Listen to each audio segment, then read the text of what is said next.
पूरा चमन गोटा करके चप्पी नवरत्न तेल लगा करके दूर से दे दो भिक्षा करी थी जीवन में। यदि छत्रपति शिवाजी महाराज न होते तो सबकी सुनता होती, और मेरी पुण्य श्लोक अहिल्या देवी होलकर मातोश्री इस भारत की धराधाम पर जन्म नहीं लेती तो हिंदू की हर मंदिरों की जगह आज मस्जिदें खड़ी होती। अरे म्हणून now this present time listening to the my voice for here the all of most dynamic welcome to more hour for here listening to the my Warkari kirtan for here. Now we are seated at here. उभा राहिल्यावर कसं असतं माहिती का, नाव घेतलं ना तर कीर्तन बरोबर तुम्ही उचलून धरता. येत आम्हाला काही येत नाही. म्हणजे रामचंद्र की जय,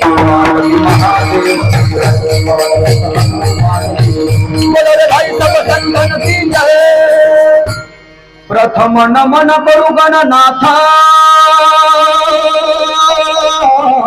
उमा शंकराची आसुता, चरणावरी ठेवणी माथा साष्टांगी आता दंडवत. शिवरायांचे आठवावे रूपा, शिवरायांचा आठवावा प्रताप, शिवरायांचे आठवावे गुण आता या भूमंडळी. कि देश धर्म पर मिटने वाला शेर शिवा का छावा था, महापराक्रमी परम प्रतापी एक शंभु राजा था. एक ही शंभु राजा था. विठ्ठल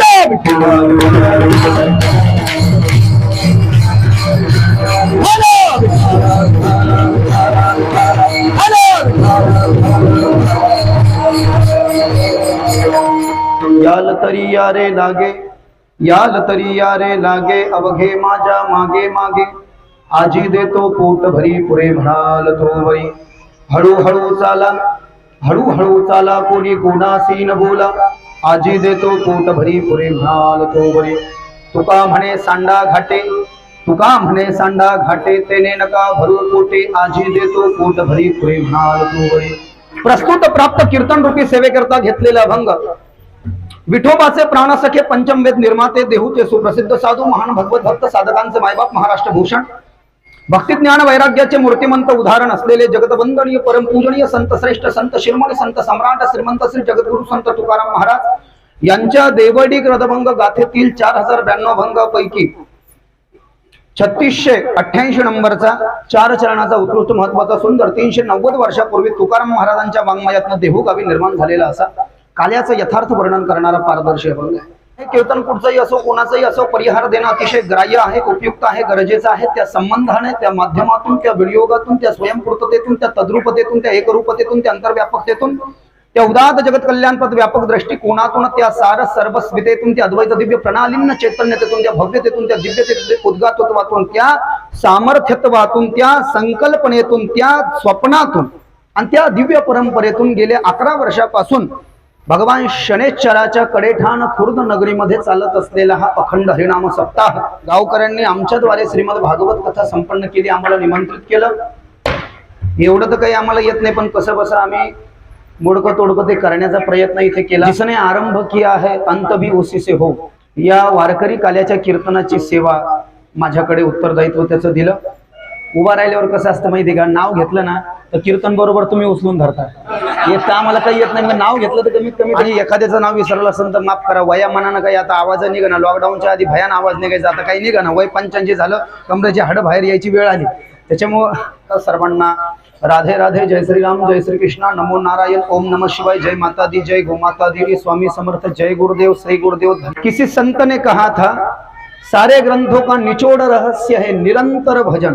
की नाम घेणारा योगी असला, जपी असला, संन्यासी असला, पुण्यवान असला, पापी असला, लहान असला, मोठा जरी असला तरी त्याचा उद्धार आहे. तुकोबराय सुद्धा म्हणाले, सावध झालो हरीच्या आलो जागरणा. जेथे पान नंबर 1 अभंग नंबर 3 वा गाथा तुकाराम महाराजाचा बाबूराव देवडीकर. जे लोक आळंदीला जाऊन शिकले किंवा जे निष्ठावंत वारकरी आहेत त्यांच्या लक्षात येईल, जगद्गुरु संत तुकाराम महाराजांना 390 वर्षापूर्वी जेव्हा साक्षात इथं त्यांचं प्राकट्य होतं, नंतर अवतार संपवला. क्योंकि जो आते हैं और बिना मौत के चले जाते हैं उनका अवतरण होता है, वो कभी मरते नहीं, मौत को गले नहीं लगाते. इसलिए जब प्रकट थे सदैव वैकुंठाला गेले जगद्गुरु तुकाराम महाराज. तर 390 वर्षापूर्वीचा हा कालखंड तुकाराम महाराजांना त्यांच्या जीवनाची यात्रा उत्कंठित करताना जसे जसे अनुभव येत गेले तसे तसे अभंग वहीवर लिहित गेले.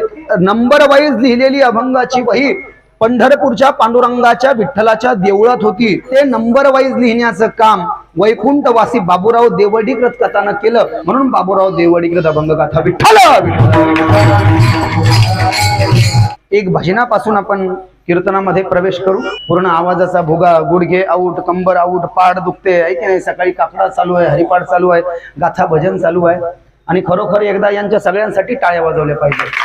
आमच्यासाठी जास्त योगदान कसं, आमचा कार्यक्रम आरामशीर आहे, गादीवर बसायचं, सांगायचं. कितीही माणसानं निश्चय करू द्या, मी 4 वाजता उठीन, एक दिवस उठन, नंतर माणूस उठत नाही, त्याला माया असं म्हणतात.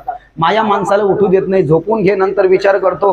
पुन्हा माणसाला जर जन्म भेटला तर अंथरून पांघरून सुद्धा भेटायचं नाही, कुत्र्यासारखं खड्डं करावं लागेल रस्त्याला, तिथं ते पांघरून म्हणून घ्यावं लागेल. मग आता fortunately we becomes in human body. आपण सुदैवानं या ठिकाणी या नरदेहामध्ये आलोय म्हटले तर कमीत कमी माणसानं जीवनही जगून घ्यावं. पण जीवन जगताना भगवंताचं भजन फार आवश्यक आहे, कारण की लोक ते विसरले. कीर्तन तुम्ही खूप ऐकले, कीर्तन सांगणार मी कोण आहे, माझ्यापेक्षा खूप विद्वान महाराष्ट्रामध्ये आहे. मी तर एक विद्यार्थी आहे. कारण स्वामी विवेकानंदानं सांगितलं मरेपर्यंत माणूस विद्यार्थी असावा. त्याला जर का वाटलं मी पूर्ण झालं तर तो लगेचच संपला असं निश्चित समजावं. मरेपर्यंत माणसानं विद्यार्थी पाहिजे. मी एक विद्यार्थी आहे, साधक आहे. बरं संन्यासी पण नाही, तुम्हाला झापाव मी समजा, तर संन्यासी पण नाही ना. म्हणजे भगव्या पोरं आहे, दोन्ही इंग्लिश मिडियमला जातात ते, आहे की नाही, त्यांच्यासाठी ही मगजमारी, हापशेचं पाणी द्या बाबा, दक्षिणा वाढून, हे सगळे रिकामी कुठाने. मग संसारी. मग तुम्ही म्हणता संन्यासी नाही तर हे काय, हे छत्रपती शिवाजी महाराजांचं जरा वारं आहे आमच्या अंगात. छत्रपती संभाजी महाराजांचं वारं आहे, अहिल्याबाई होळकरांचं वारं आहे. पण एक मात्र आहे, तुम्ही म्हणता वारं येतं ते दाखवा. ते वारं असं विठोबा रखमाच्या आतमध्ये नाही घुसवता येत अंगात. ते घुसवलं तर वरचे मोठ्याले कीर्तनकार झापतात. आणि सध्या ते चालू आहे.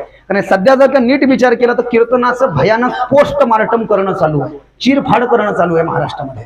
I am not able talking about them. माझी लायकी नाही त्यांच्याबद्दल बोलण्याची, कारण की मीच अधिकारी नाही, आहे की नाही, मीच तेवढा अधिकारी नाही. पण लक्षात घ्या, परंतु मी ज्यांच्याकडे कीर्तन शिकलो आहे, वेदांत कौस्तुभ गुरुवर्य किसन महाराज साखरे, ज्यांच्या संप्रदायाला, ज्यांच्या ग्रंथांना संप्रदायामध्ये वजन आहे आणि अतिशय विद्वानामध्ये त्यांची गंती होती. वारकरी संप्रदायाच्या सगळ्या कीर्तनकाराला जुन्या सुद्धा एखादं उत्तर देता आलं नाही तर त्याचं समाधान ते करतात. मी त्यांना विचारलं महाराज चालत तर नाही, पण आमचे तरुण मंडळी मग कीर्तनात येत नाही. ते म्हणते नुसतं आम्ही देव धर्म ऐकणार नाही, आम्हाला छत्रपती महाराजांचं काही सांगितलं तर आम्ही येऊ, मग कसं करायचं. तर ते म्हटलं कीर्तनामध्ये चरित्र सांगायला चालतं, पण दुसरे गाणे वगैरे म्हणायला चालत नाही. देवाचे भजन वृंदावनचे म्हणू शकतो एखाद वेळेस, हरकत नाही. पण मग म्हणायचंच जर का असलं तर छत्रपती शिवाजी महाराज होते म्हणूनच आज आपण इथं कीर्तन करू शकतो ना. संभाजी महाराजांना जीवाचं बलिदान दिलं म्हणूनच कीर्तन करू शकतो ना.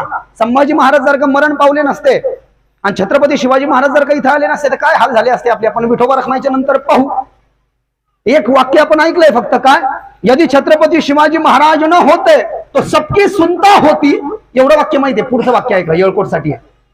यदि छत्रपती शिवाजी महाराज न होते तो सबकी सुनता होती और मेरी पुण्य श्लोक अहिल्या देवी होलकर मातोश्री इस भारत की धराधाम पर जन्म नहीं लेती तो हिंदू की हर मंदिरों की जगह आज मस्जिदें खड़ी होती. आणि म्हणून यांचं जे स्मरण करावं लागतं ते एवढ्याच कारणासाठी. पण निष्ठावंत वारकरी हो, काही नियम आम्हाला आडवे येतात. हे 2 गायनाचार्य मंडळ, हे मृदंगाचार्य, आम्हाला काही नियम आडवे येतात. आळंदीला नसतो गेलो तर बरं झालं असतं, कारण कीर्तनात चिरफाड करता आली असते. गेलो तर नियम आडवे येतात. आमचे गुरु आम्हाला, मी जे अभंग पाठ केले, तुम्हाला वाटतं महाराजाचा गाथा पाठ आहे, अशी शेंडे धरून भिताली डोकं आपटायचे. ती दशा आम्ही जगलोय. पुरा चमन गोटा करके चप्पीत नवरत्न तेल लगा करके दूर से दे दो भिक्षा करी, ते जीवन आम्ही जगलोय. सकाळी 3 ला उठून वृंदावनला संडास साफ करा, हे जीवन जगलोय. जे आश्रमात जगले त्यांना हे पाळावं लागतं. पण नाही गेलेलं बरं आहे आळंदीला. मनानं जर का वाचून शिकलं ना तर मस्त मजा चालते. लोक म्हणते याच्यासारखा बाबा नाही कोणी, आणि चिरफाड करायला मोकळा येतो. आपण करायला गेलो लोक म्हणते तुम्हाला नाही शोभलं राव. टप्पीवर उभा राहिलं, पान खायला एक दिवस लोक म्हणते काय सिगरेट घेतोय का काय. एक दिवस माझी गाडी पंक्चर झाली. आमच्या सारख्यावर लोकांचं इतकं लक्ष आहे, गाडी पंक्चर झाली. दुर्दैवानं त्या गाडीच्या बाजूला काय करू, मला इमर्जन्सी होती, कीर्तनाला जायचं होतं, सकाळचं काल्याचं कीर्तन होतं. 9लाच गाडी पंक्चर झाली. आता जायचं कसं म्हणून मी ती गाडी एका दुकानात घेऊन गेलो पंक्चरच्या, आणि पंक्चरच्या दुकानाच्या बाजूला याचं दुकान होतं. आणि मला पाहिलं आणि लोकांना वाटलं बाबा काही रिकामी काम करतो काय हे. अरे म्हणलं भाऊ ही पंक्चरची दुकान आहे. त्या पंक्चरवाल्याला म्हणलं तर हजार माझ्याकडून घे, दुकान इथून हटव, तुझ्या धंद्याला फटका बसन म्हणलं. चांगले लायसनवाले लोक तुझ्याकडे येऊ शकणार नाही. म्हणजे जसं दिसतंय तसं नसतं, म्हणून जग फसतं हे लक्षात घ्या. म्हणून विठोबा रखमाईच्या नंतर याला समाज प्रबोधन म्हणतात. छत्रपतीचं एखादं गीत म्हणणं किंवा पोवाडा म्हणणं याने तरुण थोडा मोटिवेट होतो, प्रेरित होतो, तर करायला हरकत नाही. पण त्याची काही पद्धत आहे ना, त्याची काही पद्धत आहे का नाही. इंग्रजीच्या पेपरला गणिताच्या कॉफ्या नेल्या तर जमन का काय. मग त्याची काहीतरी एक प्रॉपर मेथड असली पाहिजे म्हटले बाबा. आणि हे बघा सांगण्याचा अधिकार नाहीये, पण मी स्वतः आमच्या महाराजाला विचारून आलो. मध्यंतरी मी बंद केला. आता शुद्ध संप्रदाय कीर्तनच आपण ऐकणार आहोत, अर्धा तास 10 मिनिटं प्रबोधन. पण ते म्हणले विठोबा रखमाईच्या नंतर तुम्हाला काय करायचं ते करा, काही म्हणा आणि काही सांगा. देवाच्या प्रबोधनाच्या संबंधानं त्यामध्ये दोष उत्पन्न होत नाही. विठ्ठल विठ्ठल.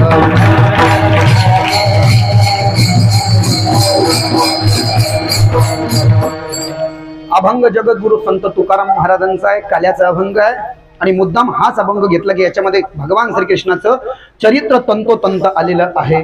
व्याकरणाच्या परिभाषेमध्ये जर का जगद्गुरु संत तुकाराम महाराजाच्या या अभंगाचं चिंतन आपण जर का केलं, तुम्ही म्हणाल महाराज व्याकरण काय सांगत बसले, कारण की अभंगाचं जर का व्याकरण सांगितलं नाही तर अभंगाची तर मग निश्चित चिरफाड झाल्याशिवाय राहत नाही. तर मराठीचे पेपर ज्यांनी दिले असेल ना त्यांनी आठवं बरं ताई की पहिल्या विलंटी जागेवर दुसरी विलंटी दिली तर अर्धा मार्ग कट व्हायचा, म्हणून व्याकरण नसतं त्या चिरफाड होती. म्हणलं ते अभंग जातो कुठं तरी, आणि मग लोक बोलते पहिल्या याच्यावर बी आता आलं नाही, कारण की सांगणाऱ्यापेक्षा ऐकणाऱ्याला हुशार झाले, म्हणून सांगणाऱ्यांना जरा सजगच राहिला पाहिजे. आता कोणी कीर्तनकार असला ना तर आमच्या महाराजांनी मला सांगितलं त्या कीर्तनकाराला कमीत कमी 35 विषयाचा अभ्यास असावा, मगच उभा होते. 35 वेदांत 1, व्याकरण 2, उपनिषद 3, वेद 4, श्रुती 5, पुराण 6, संस्कृत 7, तत्वज्ञान 8, ऋचा 9, संहिता 10, वास्तू 11, ज्योतिष्य 12, प्रशिष 13, स्थापत्य 14, आयुर्वेद 15, ज्ञानेश्वरी 16, गाथा 17, हरिपाठ 18, काकडा 19, सांगदेव 65, 20, विचारसागर 21, वृत्तीप्रभाकर 22, संत लीलामृत 23, संतांची चैत्र 24, भक्तिविजय 25, भावार्थ रामायण 26, एकनाथी भगवत 27, श्रीमद भगवद्गीता 28, विष्णू सहस्रनाम 29, पंचदशी 30, पंचकरण 31, सार्थ अनुभवामृत अनुभव वशमत 32, येत असेल तर गायन 33, पक्वात 34 आणि पावल्या 35. दॅट इज द परफेक्ट वारकरी कीर्तनकार टू यू नो. विठ्ठल तर यार तरी यारे लागे, याल तरी या रे. यारे या शब्दाला जगद्गुरु संत तुकाराम महाराज व्याकरणाच्या परिभाषेमध्ये संकेतार्थी क्रियापद संबोधतात. यारे आल्यासाठी संबोधन दिलं यारे. आणि यारे यारे करून काय करा तुम्ही माझ्या मागे यारे, आणि आल्यानंतर काय होईल तुमचा पुढे फायदा होईल, म्हणजे संकेत दिला जगद्गुरु संत तुकाराम महाराजांना गत अभंगाच्या द्वारे. जवळपास आपण 90% या अभंगाचं चरित्र कथेतच ऐकलंय. कशात? भागवत कथेमध्ये. राहिलं उर्वरित जे आपण त्याच्यामध्ये ऐकलं याच्यात पूर्ण करू. भगवान श्रीकृष्णाचा जन्म झाला सर्वांना माहिती आहे. वसुदेव देवकी 6 मुलं कंसानं मारले, आपण भागवतात ऐकलं. 7वा बळीराम दादा तिच्या देवकीच्या उदरात मथुरेच्या कारागृहामध्ये, मथुरेपासून 10 किलोमीटर वृंदावन, 14 किलोमीटर गोकुळ, गोकुळाचे सरपंच नंदबाबा, नंदाची बायको यशोदा, यशोदाची सख्खी मैत्रीण रोहिणी, वसुदेव बाबाची 17 नंबरची बायको म्हणजे बळीरामाची आई, कृष्णाची सावत्राई, 18 नंबरची बायको देवकी जी कारागृहामध्ये बंदिस्त आहे, कृष्णाची आई, कृष्ण परमात्म्याची आई, बळीराम दादाची सावत्राई. एकमेव उदाहरण आपण भागवतामध्ये पाहिलंय की बळीराम दादा हा जो कोणी आहे याची 7 महिन्याची आई ती देवकी माता आहे, आणि 2 महिने 9 दिवसाची आई रोहिणी आहे. 7वा मुलगा झाला. 8व्यांदा तिकडे मायेनं जन्म घेतला आणि 8व्यांदा इकडे भगवान श्रीकृष्णानं जन्म घेतला. भगवान श्रीकृष्ण जन्माला आल्यानंतर आपण ते कथेमध्ये ऐकलं की डोक्यावर टोपली, त्याच्यामध्ये कृष्ण, मग वसुदेव बाबा जाऊ लागले तर ते पाणी गुडघ्यापर्यंत, कमरेपर्यंत, खांद्यापर्यंत, नाका डोळ्यात पाणी जाऊ लागलं. वसुदेव बाबांना डोक्यावरची टोपली ज्याच्यामध्ये कृष्ण आहे, विचार केला मैं मर गया तो चलेगा लेकिन बच्चे को कुछ नहीं होना चाहिए, टोपली अशी धरली. बऱ्याच जणांच्या घरात फोटो लागलेले असतात तर ती टोपली पहा कशी वसुदेवानं धरलेली. आणि मग कृष्णानं पाहिलं माझ्या बापाचा माझ्यामध्ये खूप जीव आहे. ती नदी जी येत होती म्हणलं तिचा पूर वाढत होता, तिचा प्रवाह वाढत होता, कृष्णाच्या चरणाच्या स्पर्शाकरता ती येत होती. भगवान श्रीकृष्णानं आपल्या उजव्या पायाचा खालचा जो भाग आहे तळभाग, हा तर तो खालचा भाग त्या पाण्याला लावल्यानंतर मधात येण्याकरता जेव्हा गावात घुसायला जशी गल्ली असते तशी जागा गल्ली सारखी यमुना नदीनं दिली. अर्ध पाणी इकडं अर्ध इकडं, मधात कोरडं फट. बरं ते संकट टळलं, पाऊस पडू लागला जोऱ्याचा, धारागारा वारा एकत्र झाल्या. तेही भगवान श्रीकृष्णाच्या दर्शनाकरता निसर्ग उफाळून आला होता त्या दिवशी, शुकाचार्य राजा परीक्षितीला सांगतायत. म्हणून शेष नावाचा जो नाग आहे, कृष्णाचा मोठा भाऊ बळीराम झाला, ज्याच्यावर भगवान विष्णू वैकुंठामध्ये क्षीरसागरामध्ये शयन करतात, त्या शेषानं 5 फण आपले धारण केले, तिथेही वाचले. आणि मग कृष्ण परमात्म्याला वसुदेव बाबांना गोकुळ अष्टमीच्या दिवशी रात्री 12 वाजता मथुरेच्या कंसाच्या जेलमधून म्हणजेच कारागृहामधूनच सोडून इम्प्रिझनमेंट म्हणजे सजा जे काही हे करत होते तिथून निघून त्या नंदबाबाच्या वाड्यामध्ये यशोदाच्या पाळण्यात मायेचा जन्म झालाय. मायेला उचललं कृष्णाला तिथं ठेवलं. कानोकानी इकडे माहिती आहे मायेला कंसन दरवेस सारखं फेकलं. महालक्ष्मी झाली ती माया, सिंहावर बसली आणि तुझं लागी वधी उपजला मज आधी त्याला इकडे सांगितलं. आता इकडे सकाळी 4 वाजता जेव्हा पाहिलं यशोदेनं नंदानं कृष्णाच्या 2 सख्या आत्या म्हणजे नंदाच्या बहिणी नंदा सुनंदा त्यांनी पाहिलं आणि मग इतका आनंद झाला की पोरग झालाय. पाहिला पाहिला नंदाचा नंदना, पाहिला पाहिला नंदाचा नंदना.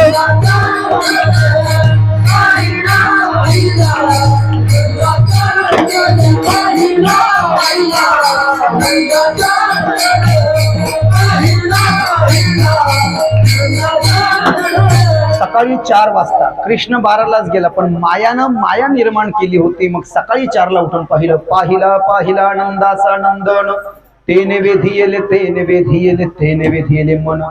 कृष्णानं बघणाऱ्याला येड करून टाकलं. म्हणले काही की पोर लय सुंदर असते. मग आपल्याकडे लोक काही म्हणते चिक्या खारक्या बारक्या दिसायला चकाचक असतात ते असं जवळच घ्यावं वाटतं आहे की नाही. माणूस आणखीन मायेत फसत चालतं. बरं कृष्णाला पाहिला सगळेजण का आले याचं नीट उत्तर आहे का ते भागवतात आपण ऐकलं नाही. इथं मी ते एक्सप्लेन करतो. नंद बाबा गोकुळाचे सरपंच आहे बरोबर. त्यांची बायको यशोदा आहे. यशोदेचे वय किती आहे भागवतात. कृष्ण व्हायच्या आधी 54 आणि नंद बाबाचं वय 60 आहे. शक्य आहे का पोरग होणं. होतच नव्हतं. पण कृष्णाचा जन्म व्हायच्या 1 वर्ष अगोदर म्हणजे मागच्या गोकुळाष्टमीला, ह्या गोकुळाष्टमीला कृष्ण झाला ना तर मागच्या गोकुळाष्टमीला नंद बाबाचा सख्खा भाऊ आहे. तुम्ही भागवत ऐकलंय सांगा बरं काय नाव नंद बाबाचं. आता मला हे म्हणले इकडं 13 वर्ष भागवत ऐकलं आम्ही, तिकडं 26 वर्ष ऐकलं. नंदाच्या म्हणजे कृष्णाच्या काकाचं नाव सांगा. नंदाच्या सख्या भावाचं नाव उपनंद. उपनंदानं काय केलं कृष्णाच्या जन्माच्या 1 वर्ष अगोदर घरी ब्राह्मण भोजनाचा कार्यक्रम केला आणि मग नंद बाबांना चेहरा पाळला की बाबा माझ्या लहान्या भावाला पोर आहे मला पोर आणि ते असे उदास झाले. तर लहान्या भावाला वाईट वाटलं की मेरे बड़े भैया को पुत्र नहीं है तो कुछ ब्राह्मणों का आशीष मिल जावे. तर मग उपनंद नंदाला म्हणाला की नंद बाबा आप ब्राह्मणों का तिलक कीजिए. ब्राह्मणाला गंध लावलं नंद बाबाने तर ब्राह्मणाने आशीर्वाद दिला कि नंद जी आप गोकुल के मुखिया हो, चिंता मत करो, अगले जन्माष्टमी के दिन रात में 12 बजे आपके घर में लाला भयेंगे. म्हणजे तुमच्या इथं पोरग होईल. नंद बाबा हपकले. How is this possible. कस काय शक्य आहे. मी 60 वर्षाचा आहे, माझी बायको 54 वर्षाची आहे. व्हायचं असतं तितक्याच दिवसात पोरग झाला असतो. 60 वर्षाच्या माणसाला कुठे पोरग होत असतं का. ब्राह्मणों का आशीर्वाद है, झूठा नहीं जाएगा. खरे ब्राह्मण बर का, भंगीरे नाही. हे एक लक्षात ठेवा. पुन्हा तुम्ही परत म्हणताना लई स्ट्रेस द्यायला लागले शब्दावर. खऱ्याच नीट हे ऐकून घ्या तुम्ही. ब्राह्मणों का आशीर्वाद है, झूठा नहीं जाएगा प्यारे. कर्मनिष्णात ब्राह्मण जो त्रिकाल संध्या करतो, भस्म धारण करतो, वेदोक्त गायत्री मंत्राचं हवन ज्याच्या जीवनामध्ये आहे आणि नाही कोणाचं चांगलं नाही पण काड्या कोणाच्या करत नाही यथार्थ तो ब्राह्मण म्हणला. ब्रह्म जाणे जो ब्राह्मण ब्राह्मणस्य दक्षिण करणे नित्यम तिष्ठन्ति दैवता. श्री गुरु म्हणते ब्राह्मणाशी. गुरुचरित्रातला श्लोक आहे. ब्राह्मणो मम दैवत. जर का ब्राह्मण खोटं बोलत असते सगळ्या बाकीचं सोडू द्या. खरे सुदाम्याचे पाय जगाच्या मालकानं कृष्णानं कशाला धुतले असते. गरज आहे का काही. कृष्णम ब्रह्मम कृष्णस्तु भगवान स्वयं. पण स्वतःच्या सिंहासनावर त्या सुदाम नावाच्या ब्राह्मणाला बसवलं. बरं ते बसवलं पण त्यानं चुकी बी गेली. देवाच्या चरणी त्यांनी चोरून हाणले होते तरी बी बसवलं का नाही. जो देवाच्या शरणागतीमध्ये जातो देव त्याला क्षमा केल्याशिवाय राहत नाही. ब्राह्मणानं दिलेला आशीर्वाद आहे. नंद बाबा खोटा होणार नाही, तुम्ही वाट पहा. नंदाचा जो नंद एक साईड झाले आता मला पोरग होणारच नव्हतं. बरोबर आहे. प्रॉपर्टी खूप आहे ना जगामध्ये. सगळ्यात पहिली गोशाळा कोणाची असं जर का कोणी प्रश्न विचारला मावले उत्तर द्या त्याचं. नंद बाबाची जगात सगळ्यात पहिली गोशाळा आहे आणि सगळ्यात मोठी गोशाळा आहे. 9 लाख गायी होत्या कृष्णाच्या जन्माच्या आधी. आणि मग एवढी प्रॉपर्टी कोण सांभाळणार. ब्राह्मणानं आशीर्वाद दिला आणि ते झालंच ना. कृष्ण जन्माला आलाच आणि मग तो ब्राह्मणाचा आशीर्वाद खरा झाला. आणि पाहिलं त्याला बघण्याचं कारण पुन्हा सांगितलं का. कृष्ण हा साक्षात ब्रह्म आहे, परिपूर्णोत्तम अवतार आहे. म्हणजे बाकीच्या 24 अवताराचं जर का आपण श्रवण केलं तर काही अवतार अंश मानू. अंश हा अंशोत्तम पूर्णोत्तम आणि परिपूर्णोत्तम. गर्ग संहितेमध्ये 6 प्रकार सांगितले अवताराचे. तर काही अवतार देवाचे असे आहे की देवानं अवतार घेतले पण देव वैकुंठात आणि एका रूपानं खाली त्या अवतारामध्ये. पण रामाचा जेव्हा अवतार घेतला तेव्हा विष्णू वैकुंठात आणि कृष्णाचा अवतार घेतला तेव्हा वैकुंठात विष्णू अवतार. डायरेक्टच परिपूर्ण म्हणजे पूर्ण रूपानं खाली आलेला असला कारणानं पूर्ण सौंदर्य त्याचं घेऊन आला होता. आणि म्हणून किसी शायर ने शेर में कहा है, कृष्णाचा जन्म झाल्यावर गोकुळातल्या सगळ्या लोकांनी नंदबाबाच्या वाड्यात गर्दी करण्याचं कारण का माहिती आहे? शायर ने शेर में कहा, इस संसार में कोई किसी की चाल पे मरता होगा. काहीच चालणं काही लोकांना आवडतं. इस संसार में कोई किसी की चाल पर मरता होगा, कोई किसी की बाल पर मरता होगा, कोई किसी की माल पर मरता होगा, लेकिन गोकुल की गोपियां तो सिर्फ नंद की लाल पर मरा करती थी ना. इसलिए पाहिला पाहिला नंदाचा नंदन त्याला बघण्याकरता सगळ्या गोपिका, वृंदावनामधल्या ज्या बाया आहेत त्यांना गोपांगणा म्हटलंय आणि वृंदावनातल्या ज्या बाया आहेत त्यांना ब्रजांगणा म्हटलंय. गोकुळातल्या बायांना गोपांगणा आणि वृंदावनातल्या बायांना ब्रजांगणा. हे सगळे जण तिथे गेले. आनंदाला पारावार नाही. पाहिलं 5 दिवसाचा सोहळा तिथे चालला. आमच्या सरपंचाला पोरग व्हावं आणि सरपंचीन बाईला पोरग व्हावं म्हणून गोकुळातल्या सगळ्या बायानं नवस केले होते. स्वतःला पोरग झाल्यावर आपण केक कापू, मेणबत्ती फुकू, काय काय करू सगळं माहिती आहे. पण दुसऱ्याच्या पोराला झाल्यावर कोणी करतं का? पण हेच कारण आहे, सरपंचीन बाईला पोरग होऊ द्या. गोकुळीच्या सुखा अंत पार नाही देखा. बाळकृष्ण नंदा घरी आनंदल्या नरनारी गुडिया तोरणे करती कथा गाते गाणे. तुका म्हणे छंदे म्हणे मोहिनी. जय हो.